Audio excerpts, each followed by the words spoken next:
Hey, somduduze nakamrara ekhaya ayipheli. Khuzwe-ke bashujana bari nangu ulisa isikolo batsho yena siyambhalela. Ufuna batsho ukwenza into yenye batsho rapper or yini. Yenza besana babeke amabhrugu ngaphasi kwamararho. Hey, hawa ungihlulile.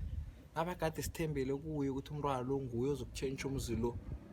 Hayi, hawa. Ya, ngatsha ngisho nganitshela mina. Ngathi abantwana banamalungelo. Malungelo abo-ke lawo-ke. Asilise, gamara asilise ningangifaka mina lapho. Ngathi ngiyayikhuza kade nathi ngikhulumela futhi.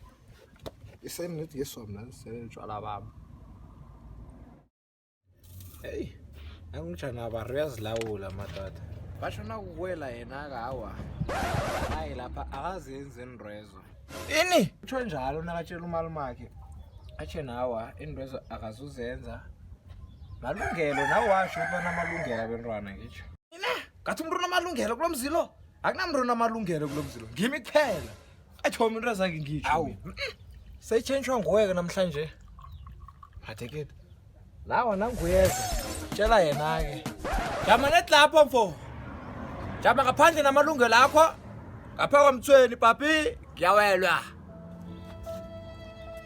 Sikazokuzwa ngabentwana la.